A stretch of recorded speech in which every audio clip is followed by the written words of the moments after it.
Hoje a gente vai mergulhar num assunto fundamental sobre o corpo humano, mas que, curiosamente, muita gente nem para pensar. Vamos falar do material mais abundante e, sem dúvida, um dos mais essenciais que nos compõe, o tecido conjuntivo. Bom, vamos lá. É só olhar para essa imagem que já dá para sacar a diversidade da coisa, né? Pensa só. Vai desde o osso, que é a nossa estrutura, até a gordura que serve como isolante, passando pelos tendões que conectam tudo. É por isso que a gente chama de herói anônimo. É ele que no fim do dia deixa a gente de pé. Então, a primeira coisa a entender é que o tecido conjuntivo não é só um enchimento passivo, sabe? Nada disso. Ele não está lá só para ocupar espaço. Na verdade, é um sistema super dinâmico, com um trabalho muito ativo. E que trabalho é esse? Basicamente, 4 missões cruciais. Primeiro, dar forma e sustentação tanto para o corpo como um todo quanto para os órgãos internos. Segundo, ele cria uma rede gigantesca para troca de nutrientes e para retirada de resíduos, como se fosse um sistema de logística mesmo. Terceiro, ele atua como uma barreira de defesa, protegendo o organismo. E por último, ainda ajuda a controlar a temperatura do corpo. Ou seja, é a base da nossa estrutura e da nossa saúde. Agora, a pergunta é como uma coisa só pode ser tão diferente, osso, sangue e gordura? A resposta é genial pela simplicidade. Pensa numa receita com só 3 ingredientes básicos. A mágica está em como a gente mistura e na proporção de cada um deles.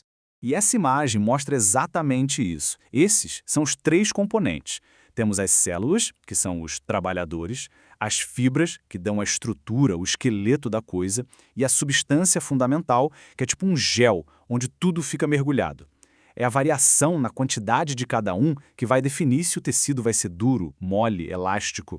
E essa mistura de fibras com a substância fundamental tem um nome super importante, matriz extracelular, ou simplesmente MEC. É como se fosse o ambiente onde as células vivem e trabalham. É a MEC que dá as características mecânicas do tecido, sabe? Seja a rigidez de um osso ou a flexibilidade da pele. Certo, vamos falar agora dos construtores, da galera que põe a mão na massa, as células. Elas são as responsáveis por produzir, manter e consertar toda essa estrutura. E a origem delas é uma história fascinante por si só. E olha que incrível isso aqui. Tudo, absolutamente tudo, começa com um único tipo de célula-tronco, a célula mesenquimal. É como se fosse uma célula-mãe que pode se transformar em toda a equipe de especialistas que a gente vai ver. Célula de osso, de gordura, de cartilagem, todas vêm daí. Então vamos conhecer essa equipe. O fibroblasto é o nosso arquiteto e construtor. Ele produz as fibras e a matriz. O macrófago é a equipe de limpeza e segurança. Ele come o que não presta, tipo detritos e invasores, e ainda serve de sentinela. O mastócito funciona como o alarme de incêndio, disparando a inflamação quando algo está errado. E o plasmócito? Bom, esse é a fábrica de armamento pesado que produz os anticorpos para a nossa defesa. Beleza? Agora vamos para o segundo ingrediente da nossa receita, as fibras. Se as células são os operários, as fibras são o material de construção. É por causa delas que um tecido pode ser super resistente, como uma corda, ou bem elástico, como um elástico. E aqui temos os 2 tipos principais. De um lado, as fibras de colágeno. Pensa nelas como cabos de aço, incrivelmente fortes e resistentes à tração. É isso que dá aquela força absurda para os tendões, por exemplo. Do outro lado, as fibras elásticas. Essas são feitas de outra proteína, a elastina, e formam uma rede que permite que o tecido estique e volte ao normal, como acontece na pele e nos pulmões. 2 funções, 2 materiais perfeitos para cada uma. E só para ter uma ideia da complexidade, o colágeno não é uma coisa só. Existem vários tipos.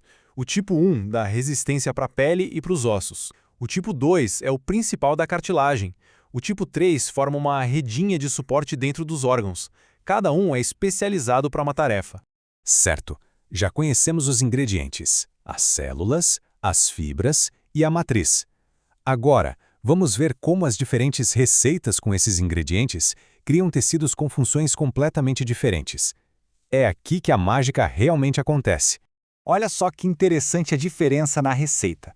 De um lado, o tecido conjuntivo frouxo. Ele tem bem menos fibras, mais células e muito mais espaço, com bastante substância fundamental. Ele é mais delicado, flexível, perfeito para preencher espaços. Já o tecido denso, do outro lado, é o oposto. Ele é lotado de fibras de colágeno, todas bem juntinhas e organizadas. A estrutura dele já entrega. A função aqui é resistência, é aguentar o tranco. E onde esses projetos são aplicados? Bom, O tecido frouxo é o material de embalagem do corpo. A gente encontra ele preenchendo espaços entre os órgãos e ele é importantíssimo na cicatrização. Já o tecido denso ou forte é o que forma os tendões, que ligam os músculos aos ossos, e os ligamentos, que unem um osso ao outro. A estrutura segue perfeitamente a função.